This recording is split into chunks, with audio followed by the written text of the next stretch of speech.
Hi అండి, hello, అందరు ఎలా ఉన్నారు? అందరు బాగున్నారని అనుకుంటున్నాను. ఇవాళ స్వీట్ దోశ ఎలా తయారు చేసుకుందో చూసుకుందాం. దోశపిండి అయితే ప్రిపేర్ చేసుకోవాలి. దోశపిండి ప్రిపేర్ చేసుకున్నాక అందులో కొంచెం దోశపిండి తీసుకొని పెంక మీద వేసుకొని దోశ ఇలా మొత్తం స్ప్రెడ్ చేసుకొని వేసుకున్న తర్వాత చక్కెర అనేది చల్లుకోవాలి. ఆ దోశ పైన చక్కెర అనేది ఆ దోశ పైన వేసుకోవాలి. వేసుకున్నాక మంచిగా కాల్చుకోవాలి. పిల్లలు అనేది చాలా ఇష్టంగా తింటారండి, స్వీట్ దోశ కాబట్టి.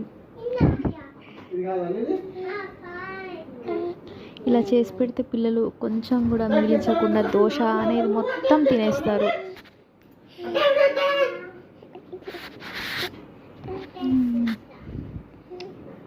చాలా ఇష్టంగా తింటారు, కొంచెం కూడా మిగిలించకుండా దోశ మొత్తం తినేస్తారు, స్వీట్ దోశ.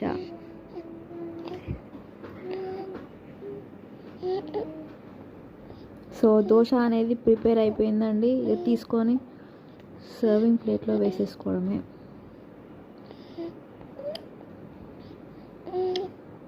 ఇంకో సైడ్ కూడా మంచిగా కాల్చుకొని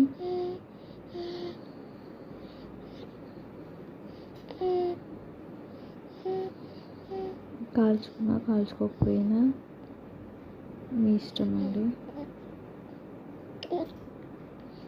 మంచిగా దోశ లో ఫ్లేమ్లో పెట్టుకొని మంచిగా కాల్చుకోవాలి. సర్వింగ్ ప్లేట్లో దోశ తీసేసుకోవడమే. Dosa is ready. Subscribe to my channel. Bye.